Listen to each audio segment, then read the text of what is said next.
Hello everyone, Matt, Team Average Gamer here.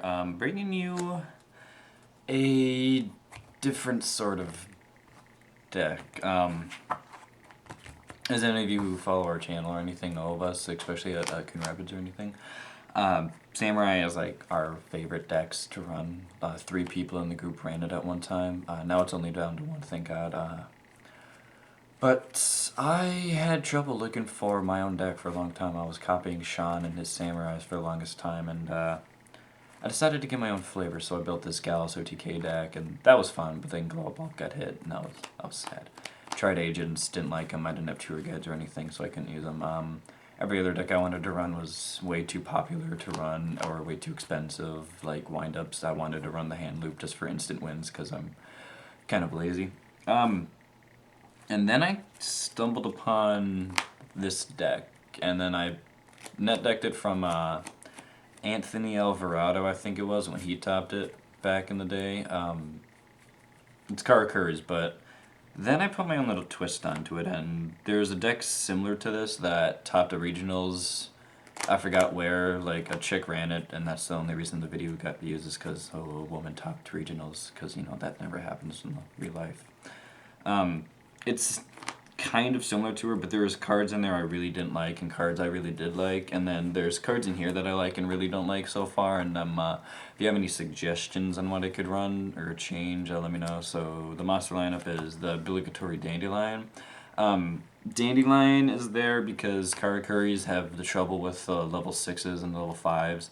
So if I summon a tuner and I can go for level 6 play, bring up Barkion, or if he's destroyed, like he's set, destroyed, and then the 2 tokens, I can make the Beast, which is what I really like. I like the Beast more than the Barkion in those formats, so he's really there. I really don't see him that often, but when I do seem to get those plays, but the trouble is like, late game, he's not very good, so he's a consideration of being taken out, but you might want to try and take that in. And then here's the part that gets a bit weird and a bit iffy for people. They really get their head shaken. We got the Machina engine. The reason the Machina engine is because level 4 non-tuner surges out the boss monster, right? Or surges out the boss monster, sorry, my bad. Boss monster right there, he's a good guy. Because it's a machine deck, obviously, this is so good. Like, if I had a big eye, this would probably be my favorite card in the deck, along with the Shogun, because he's so easy to get. You discard one of your tuners to the grave, and then with another tech card I have in here, you can just bring him back along with the card that you discarded for him, along with him himself. So it's like, it's ridiculous. Plus, you can equip this guy to your Shoguns if you really wanted to, so it's really not all that bad to run, so consider that too. And then the 2 other, like, WTF cards would have to be the Thunder Kings, because, like, I just thought that Thunder King was too good to not run, so, like, that's why I run him right now. Now to the Karakuri section, we got the most broke card in the deck, Nanishi.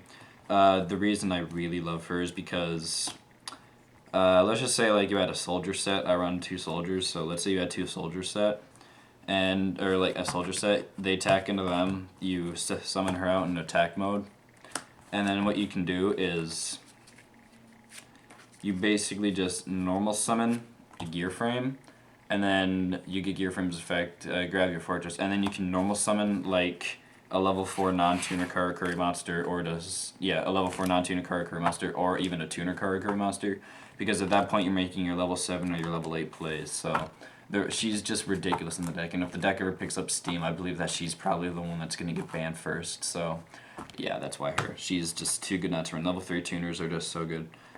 Quick. The reason I run 4-3 quick is because her effect, like, to destroy things and bring them back is simply amazing. Like, Atlanteans, like, let's say they went Gen X Undyne, and then they set their Abyss Sphere or something, because they don't run any backward protection, they just run the spell protection. Like, let's say they had to go the Undyne Gen X play.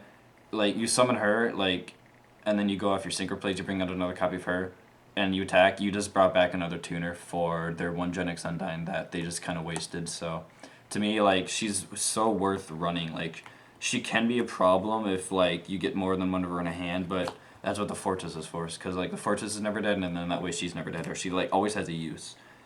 And then everyone's favorite tuners, the Strategist and the Dog. You really don't ever use the dog for anything but synchroing. His effect's kind of stupid and lame, which I wish they changed.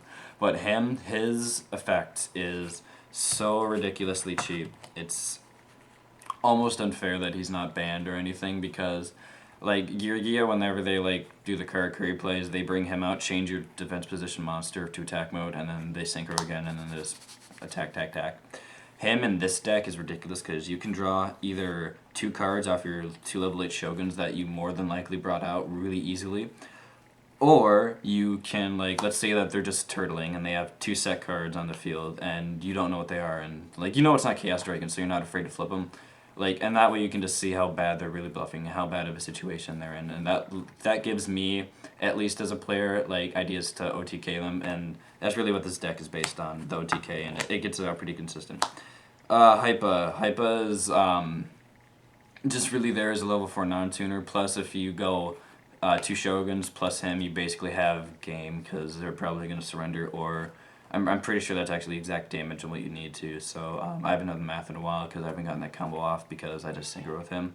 And yeah, that's pretty much it. So he's just really attack. He's a 21 beater, so that's him. Then I got the 2 soldiers. Him, like I said, you just set him basically as a turtle or first fortress. They attack into him. And the funny part about the Karakuri monsters is, like, you bring out another floater of him, and then it's like, oh, you attack again, defense mode, and then go, and then you just -2 from the deck essentially for no taking damage. Like, it to me it's just insane. Like, you'll never take damage off any card that you float off him. Like, they attack, he dies. You bring out another Karakuris monster, he has to be in attack mode, and then they just change to defense no matter what. So it's like you don't take damage. And then the one merchant. This is where I differ from the regional Karakuri deck because I don't like 3 of him. I don't like 2 of him in this version of the deck. You'll see why in a sec. He really is only good first turn, summon, grab tuner, dead. That's really it. And then he's only useful in the grave too, so. And the reason I say that is because, you know, you got your Limiter, Avarice, Storm, Monster Reborn, Heavy, Book of Moon, your basic staples. And then here is the heart of the deck, is the instant fusion, 3 instant fusions. You do run the Sabersaurus and then the Fusionist. The Fusionist that you get off your level 6 plays easier, lets you go to Barkion, and that's really the only reason. But Cybersaurus is the way you get out your level 8's easier. Like, that way Nanishi's never horrible first turn, because you're not forced to go for level 7 or setter. You don't run warnings either because of the instant fusions. You're just paying too much, I found. But generally you're only going to use 2 instant fusions before you either win or lose, and 9 times out of 10 you're probably going to win, because people are just going to go like, what the hell, like, what do you mean you can change all my monsters' positions and stuff. So, like, it's really, I like the instant fusion a lot more than just the straight up Karakuris or like Geargia Karakuris or anything. Like, I just don't like Geargia as like a deck in general. Like, it just doesn't have any like pizzazz. Like, they can go for shock lock, and that's a horrible shock lock because like it has to be spells and they have to have back row, otherwise they lose. So it's like, I'd rather have the attack ability. 3 smashings. The reason I say 3 smashings is because Mermills are still a deck. Megalo and all that stuff is like, you want to do as much damage to them as possible. It's not for like the annoying monster removal, it's for the ensure the OTK removal, and it works in 3. I was considering stuff like lances and stuff, but I just didn't have room. I might consider taking out that Dandy for 1 or another card that's coming up here really quick for him. But I like 3 smashing because like everyone likes Zen mains, so it's like you smashing, and then like if you can afford the life point damage, you smashing, and then just sit, and then they have to destroy one of their own cards or Zen mains themselves. So it to me is just it's a good card. 1 mystical. Yeah, you don't really need it anymore. There's certain decks that, you know, like if you face Macro Rabbit, that's a hard matchup. But if you outplay Macro Rabbit, then you really only have to hit that 1 macro with this, or you really only need to like change their defense and everything, and then you generally win against Macro Rabbit, I found, if you're a good enough player. But this is really for that clinch hit of that really one annoying card that you need to get rid of and stuff. So yeah. The one torrential, it's a swarm deck. I hate this card in any of my decks because I make too many swarm decks. I'm probably getting taken out.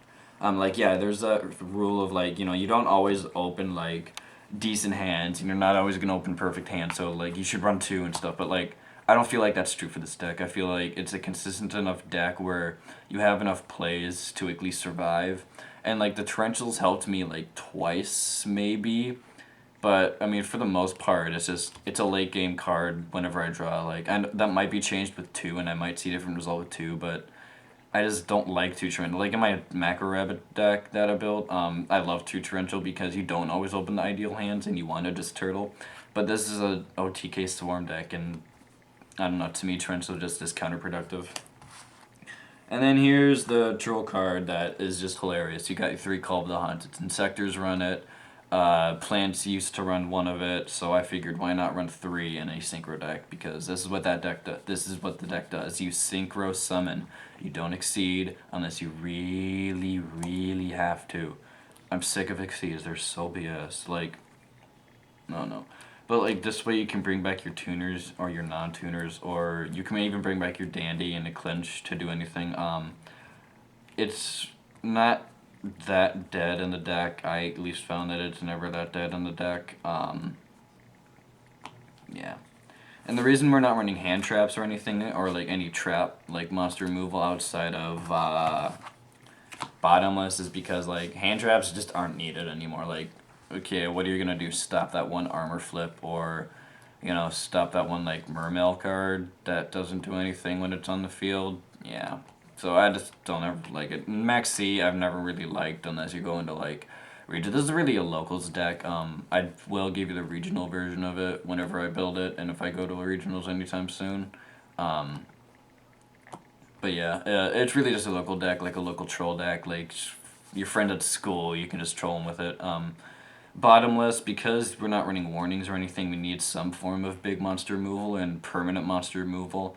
I always prefer bottomless to like Mirror Force or something, because like Mirror Force protects you, but this solves problems more than Mirror Force does. At least in my experience, it has. And yeah, that's the main deck.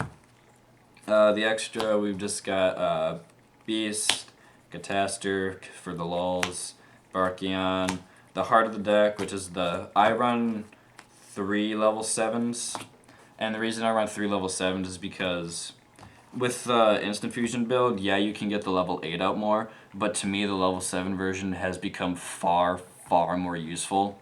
Yeah, you can draw 2 and stuff, and you can draw off the Shogun, and it's got 2800 attack, but this is so ridiculous. Like, if I had Big Eye, that's the reason that he would be at 3, but I plan on getting one soon too, so.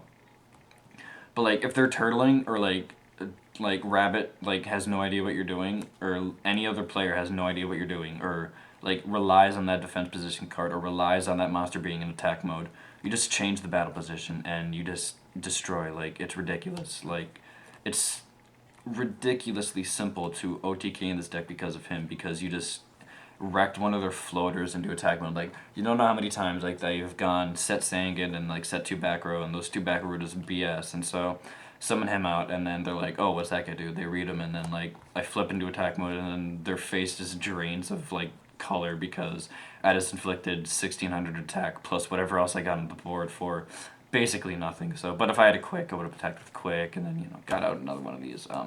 That's a different story. If you don't know how to use the deck, comment below, and I will show you just some of the basic plays with this version of the deck. I have my other version of Karakuris up on the page as well on our YouTube channel, so yeah, check that out. And then for the rest of the cards, we've got the 2 level 8s. We've got Scrap Dragon and Scrap Dragon. Because of the calls of the Haunteds and stuff, he's great. Like, if you have a dead call, like, scrap, just win.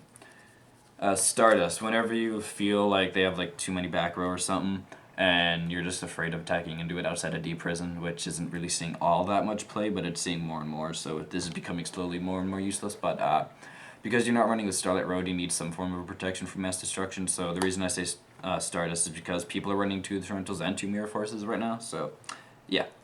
And then for those things that I really hate, Utopia and Acid Golem. The reason I say Acid Golem over Zen Mage or something is because you can sit on Acid Golem just as well as you can sit on a Zen Mage. Yeah, you won't get that pop effect, but it's a 3000 beater that if you just attach one and then hopefully by then you get your plays. If not, you need to find a way to get rid of them. So that's where Zen Mage does triumph over it. This will be your call.